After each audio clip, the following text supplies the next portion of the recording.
Hello everyone. Today we are going to study more about English. Okay, in the course Introduction to Diploma. Okay, so our topic is articles. Let's first see the subject code as you knew in the first week. It's 22101, and total theory marks for English for first semester 70 marks. And the content is grammar, lessons, vocabulary, and writing skills. So our today's topic is articles, that is a and the. So let's read. A and the are articles in English language. हे तीन आपल्याला माहित आहेत, articles आहेत English भाषेमध्ये, ज्याला मराठीमध्ये आपण उपपदे असं या नावाने ओळखतो. Let's see what are they used for. They are used before nouns or noun phrases to determine whether the noun is specific or non-specific. म्हणजे नाम किंवा नाउन फ्रेजेस जे असतात, नाउन फ्रेजेस यांच्या समोर आपण हे आर्टिकल्स यूज करतो. कशासाठी? ते डिटरमाइन करण्यासाठी की ते निश्चित आहेत, स्पेसिफिक आहेत की अनिश्चित आहेत, नॉन स्पेसिफिक आहेत. आता आपण इनडेफिनेट आर्टिकल बघूया. अनिश्चित आर्टिकल उपपदे असं म्हणूया आपण. हे कोणते आहेत बघा, ए आणि ॲन. आता हे कशासाठी यूज करतात? ज्यावेळी जनरल आपण नाउन बद्दल बोलत असतो, एखाद्या कोणत्याही गोष्टीबद्दल बोलत असतो, तर आपण यापैकी कुठलाही एक आर्टिकल यूज करतो. For example, I will have a fruit. या एक्झाम्पलमध्ये इथं जो फ्रूट दिलेला आहे हा कोणताही एक फ्रूट असू शकतो. आता इथं तुम्हाला काय लक्षात घ्यायचं आहे? फ्रूट आहे, कोणताही फ्रूट आहे आणि तो एक वचनी आहे, लक्षात घ्या. आणि ए किंवा ॲन याचा एक साधा अर्थ म्हणजेच काय, एक असा होतो. म्हणजे एक वचनी सामान्य नामाच्या अगोदर आपण ए किंवा ॲन यूज करायचा आहे. आता ए कधी करायचा यूज आणि ॲन कधी यूज करायचा याचे काही नियम आहे. There are few rules for that. ते आपण थोडेसे अभ्यासूया. पहिल्यांदा एचा यूज बघूया आपण. The choice between a and an is decided by the beginning vowel or consonant sound of the word that follows the article. आता शब्दाची सुरुवात कुठल्या अल्फाबेट अक्षरापासून झालेली आहे याच्यावर आपण काय करायचं, ए आणि कधी वापरायचं, ॲन कधी वापरायचं हे ठरवायचं आहे. ठीक आहे. तर ए कधी यूज करायचं बघा. ए is used before a word beginning with consonant sound. आता कॉन्सोनंट साऊंड म्हणजे काय? तुमच्या स्क्रीनवर इथे दिसतंय, हे वॉवेल्स आहेत, म्हणजेच स्वर आहेत. कॉन्सोनंट म्हणजे व्यंजन. ए, ई, आय, ओ, यू हे अल्फाबेट सोडले बाकीचे जे अल्फाबेट आहेत ते म्हणजेच काय, कॉन्सोनंट. या साऊंड वरून, आता इथं कॉन्सोनंट लेटर नाही आहे, कॉन्सोनंट साऊंड आहे, म्हणजे उच्चार, व्यंजनाचा उच्चार ज्यावेळी होतो शब्दाच्या सुरुवातीला त्यावेळी आपण काय यूज करायचं आहे, ए यूज करायचा आहे. आता इथे एक्झाम्पल लिहिलं आहे बघा. A girl, a guitarist, a man, a cup. इथं काय झालेलं आहे, हे सगळे कॉन्सोनंट आहेत. As you can see here, all are consonants. आणि सगळे एक वचनी आहेत, हे लक्षात घ्या. एक वचनी आहेत, सिंग्युलर आहेत आणि सामान्य नाम आहेत. आता काही एक्सेप्शन्स बघूया, अपवाद बघूया आपण. आता अपवाद काय आहेत हे पण मी तुम्हाला सांगतो. ए युनिव्हर्सिटी. आता इथं वॉवेल आहे इथं बघितल्याप्रमाणे, पण इथं ए यूज केलेला आहे. याचं कारण ज्यावेळी आपण हा शब्द उच्चारतो, खालीलचे जे सगळे शब्द ज्यावेळी आपण उच्चारतो त्यावेळी त्याचा उच्चार कसा होतो बघा, कॉन्सोनंट साऊंडचा उच्चार, य असा उच्चार होतो. युनिव्हर्सिटी इथे काय उच्चार होणार आहे, य असा उच्चार होणार आहे प्रत्येक या शब्दात. त्यामुळे इथं ए यूज केलेला आहे, लक्षात घ्या. ए युनिव्हर्सिटी, ए युनिफॉर्म, ए युरोपियन कंट्री,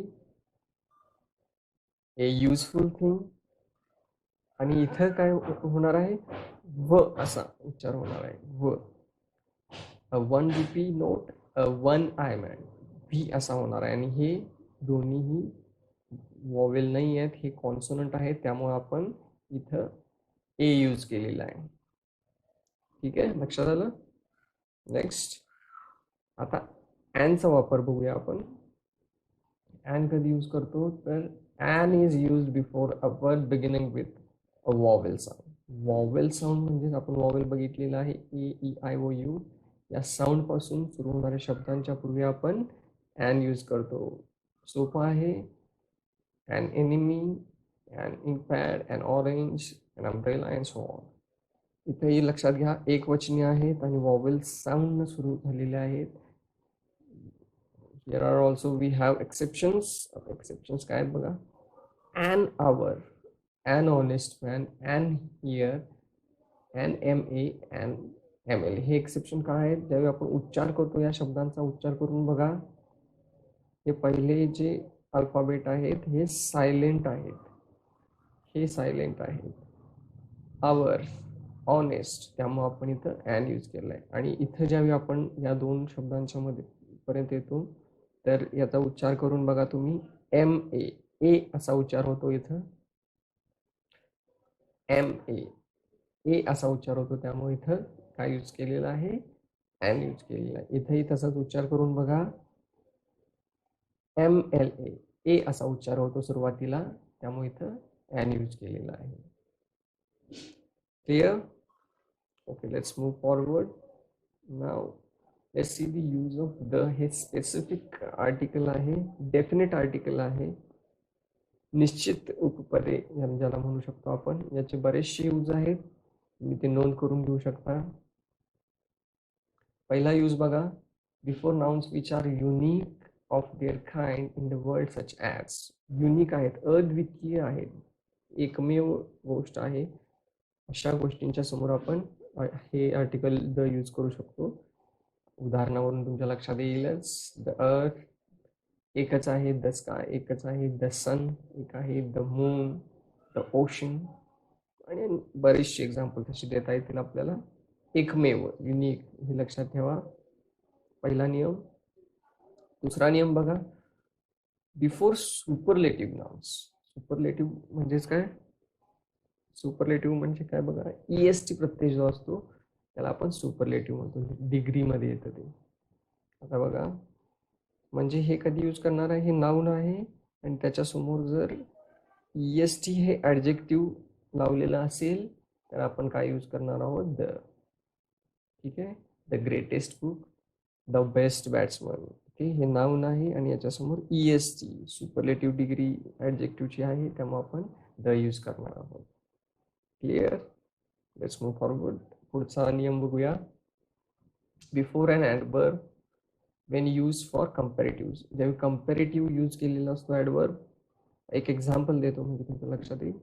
काय बघा. The higher you go the cooler it becomes. ज्यावेळी असे दोन कंपॅरेटिव्ह एका वाक्यामध्ये यूज केलेले असतात त्यावेळी आपण द यूज करतो. लक्षात घ्या हे. The higher you go the cooler it becomes. ज्यावेळी दोन कंपॅरेटिव्ह एका वाक्यामध्ये यूज करतो त्यावेळी आपण द यूज करतो. Don't forget this. Let's move forward. Before proper noun such as. काही पर्वतांच्या रांगा आहेत, त्याच्यासमोर नद्यांची नावे, रिव्हर्स, ओशन्स, समुद्राची नावे, महासागरांची नावे, समुद्राची नावे, गल्फ्सची नावे, कॅनल्स, डेझर्ट्स, आणि काही देशांच्या नावा द यूज करतो. खाली एक्झाम्पलवरून तुमच्या लक्षात येईल. The Himalaya, the Ganga, Nile, the Nile, the Pacific Ocean, the Atlantic Ocean, the Persian Gulf, the Bay of Bengal, ज्याला आपण खाडी म्हणूया, the Arabic Sea, the USA. काही कंट्रीजची नावं आपण म्हटलेली आहेत, तर USAच्या समोर काय यूज करतो आपण? The USA. The USSR, the UK, the United kingdom. तर काही देशांचे काही समुद्र असतील, पर्वत असतील, नद्या असतील, यांच्या नावांच्या समोर आपण काय यूज करतो? द हे आर्टिकल आपण यूज करणार आहोत. Next use is use to say which type of musical instrument. Musical instrument बद्दल आपण बोलत असताना त्याच्यासमोर आपण द यूज करतो. For example the flute, the piano, the guitar. Clear?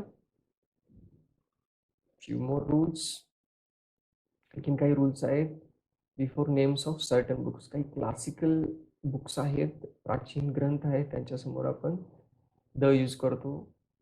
For example the Ramayana, the Quran, the Gita, the Mahabharata, अशी काही books आहेत त्याच्यासमोर आपण द यूज करतो.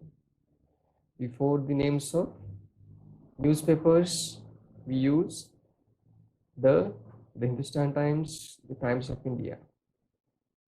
बिफोर फेमस बिल्डिंग्स और मॉन्युमेंट्स, काही प्राचीन वास्तू असतील त्याच्यासमोर पण आपण द यूज करतो. Example the Taj Mahal, the Red fort.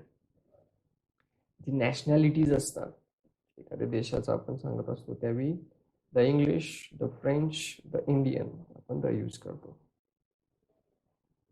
Okay, लक्षात आलेलं आहे तुमच्या? तर काही एक्सरसाइजसाठी तुम्हाला होमवर्क दिलेला आहे, हे होमवर्क करायचं आहे. एकदा हा व्हिडिओ बघायचा आहे आणि हे क्वेश्चन्स जे 10 एक्सरसाइज दिलेल्या फिल इन द ब्लँक्स करायचे आहे विथ सुटेबल आर्टिकल, हे सोडवण्याचा प्रयत्न करा आणि ग्रुपमध्ये तो पोस्ट करण्याचा तुम्ही प्रयत्न करायचा आहे. आणि काही डाऊट असेल तर you can ask me in the group, you can share your thoughts. Thank you.